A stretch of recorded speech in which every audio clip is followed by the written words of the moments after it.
This is Smooth Cat with Colossal Boxing Talk, and today I have an interview with Otis Triple OG Griffin. How you doing, OG? I'm doing good. How you doing, Mike?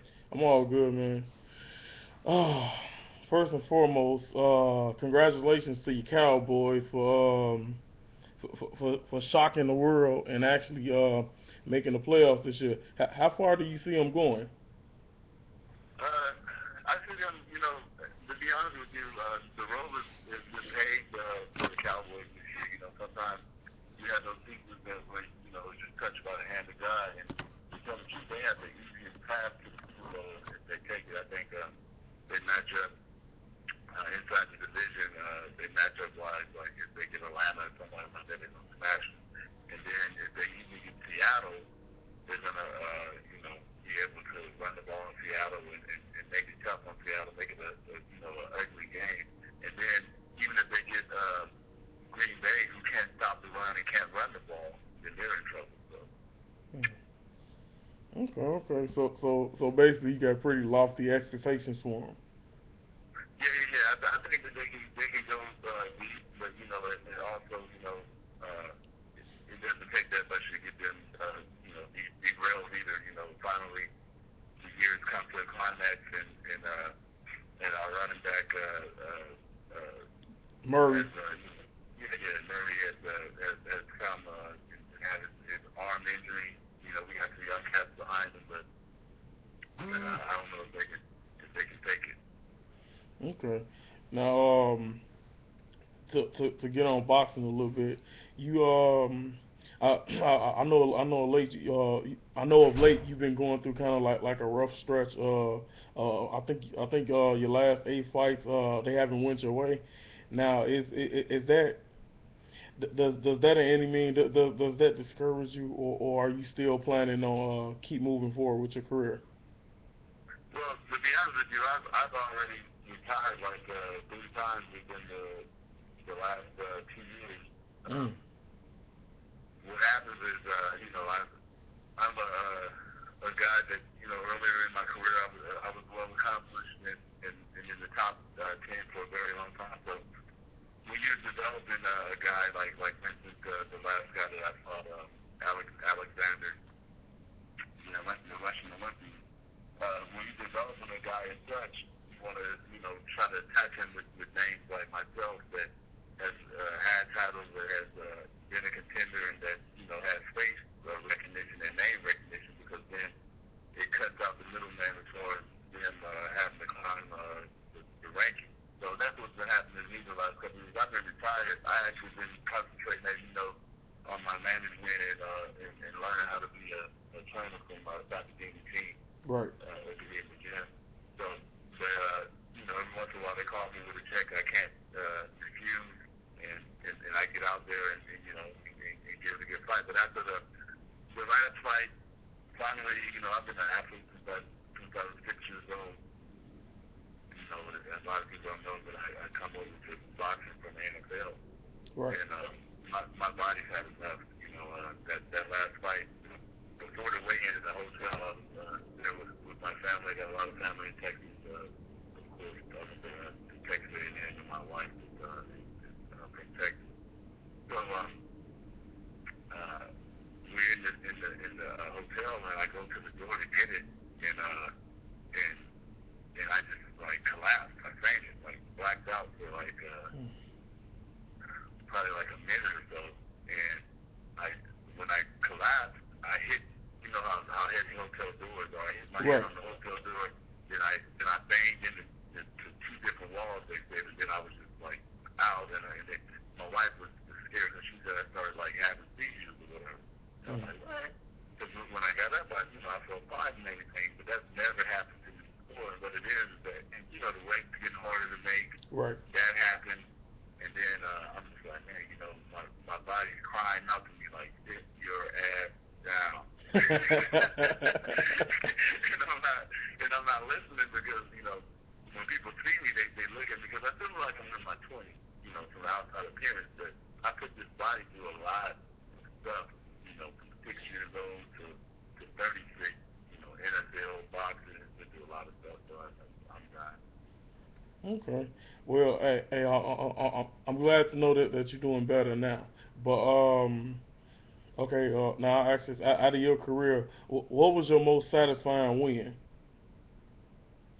My most satisfying win out of my whole career, there's been a couple of them, maybe with some that was taken away from me, but my most satisfying win was definitely against Byron Mitchell because, he was from Alabama originally, and I'm from Alabama originally, and I grew up hearing about, the Gators lineman from Alabama, is what they used to call him. And, Mm. the first guy to ever knock Joe Calzaghe down, pound for pound, super middleweight, and just, a guy that just had cinder blocks for hands. And, he was flew to everybody. And when I got in the ring with him, I ain't gonna lie, like, before, before I even went to the fight, how people wish you luck and everything. Right. One of my cousins called me from Bama, and hey, folks, good luck, man. On this fight, man. I know you gonna come out and fight, man. You and Griffin, you got, family problems. You and Griffin, you can go out there and do your thing. He's like, but man, this is dangerous dude you in there with, man. I seen this dude, destroy people. I just want you to, tie yourself up and be careful. So, after some family tell you that, have to start thinking because I'm going back to this video, and I'm like, man, this dude ain't no joke. But it was a great guy. I went in there, and to be honest with you, he hit me with stuff that was supposed to erase people, and I think that's what discouraged him the most. But it was all God keeping me on my feet because the next day, I got on the plane and I sneezed and went to wipe my nose, and my whole face rolled up like a pepper clump. Mm. Mm. Wow, that's tripped out. All right, now, okay, now since that's your most satisfying win, what was your hardest defeat to take? My hardest defeat to take was the Jeff Lacey defeat, and then I think even after like the Jeff Lacey defeat was hard to take because it was the fight, Roy Jones, right? But Right. then even after that, probably the defeat that spun my whole career, pretty much to being over, was in New York when they robbed me against what's his name? Man, I gotta have to get this damn name. Uh, You talking about recent? Rosinski. Yeah, Yeah, Will Rosinski. Will Rosinski. Yeah. He kind of went off the radar, so he Hmm. became a fireman and everything. So I couldn't remember his name, but yeah, Rosinski. They robbed me against Rosinski, and I was just sitting there like man, how can y'all do that? So between Lacey definitely financially wise, and because it was just it got robbery of the year, but Rosinski just because it pretty much spun me into like like a place where I couldn't recover from it. It knocked me out of the contention of the top 15, 20 where I could get back up and get a title shot, and it would have been a great win, but I didn't have a promoter. I'm fighting on other people's cards, Right. so it ended up taking me under. Now you know now we're saying that now boxing nowadays is definitely politics.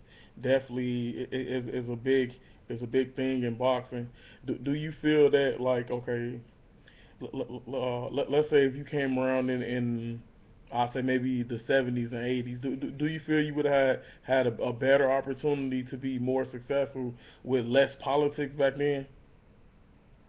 Yeah, because in the 80s, it's always hard to go to somebody's hometown and win, but the way that I was robbed a couple times, I got robbed probably about 5 or 6 times.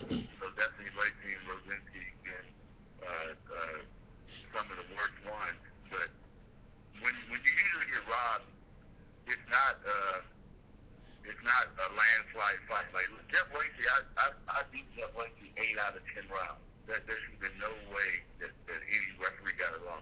Now, if you go in and you're fighting a former Olympian and you win by 1 round, 2 rounds, like kind of like Herrera and my boy Danny Swift Garcia Right. down in Puerto Rico, like you it's the flame rounds that you gotta go ahead and give to Daddy. Right. Because he's a Puerto Rican champion, and you're fighting in Puerto Rico, and he's the world champion. So you got to close the show. You can't be like by a Nat's ass like that. And it has to be something big. So I think that in the '80s, when you beat somebody by landslide, you had more people like it was more of a working man, the blue collar type of atmosphere where Mm-hmm. they wouldn't allow that to come off somebody's table, because they understood the grind of boxing and how hard it is to work your way back up the ladder. I was fortunate through my long career that I made moves and I knew people throughout boxing like De La Hoya and DeBella and people like that to where I could get my career back on course by Okay. myself. You know what I'm saying? But a lot of guys, they have that happen to them one time and it's over. True. True. Okay. Now, okay. Before I get into this question, who is your all-time favorite fighter, or your the fighter that inspired you the most to become a fighter yourself? Well, my all-time favorite fighter, most definitely, is Henry Armstrong. You know, Jeff Henry's on. In his grandson is telling me that they're trying to get a Golden Boy and Bernard Hopkins to do a movie or help with a movie about project and everything. But we posted for that here in the near future. They're going to be in the Martin Luther King parade down in L.A. and and do that here coming up in January. So hopefully all that stuff comes together. We'll all have a meeting and do the autobiography of Bible, Blood, and Boxing, and bring it to life. But Man. the man's life was a movie. You know what I'm saying? From May West to working on the railroad to the boxing aspect of it, to the people that he knew even when he was dying, as far as being the inspiration for Mike Tyson and guys like that. Friends with Sugar Ray Robinson. And it's just it's a story that everybody needs to hear. So he's my favorite boxer. My most two inspirational guys, definitely Roberto Duran, because of how he fought and the hunger he had every time he got in the ring, and Holyfield because earlier in my career people always compared me with him, but even before that, I used to just watch him as a fan and just be in awe that somebody so small could beat all these giants. And then of course I respected his that he was a Christian, excuse me, Right. and I try to fashion myself as that also. Okay. Okay. Hey, now with that being said, hey, it's a good thing we share the same favorite fighter all the time. Cause like I say, when I first saw Henry Armstrong and I watched him, I was like, man, this little dude got some fight in him. But then he don't, like you say, he don't just he's not just he's not your prototypical boxer by any stretch of the imagination. But when people say he wasn't skilled, I say, I mean, you got to be crazy. I know no other fighter who can sit there and look at your feet.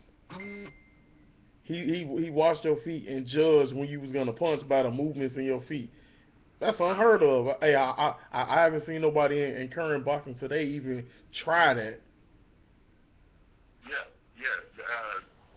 Nobody tries it. Most of the time, you got guys trying to look at people's heads and stuff all the time, which is you get a good elusive fighter, and of course that's not going to work.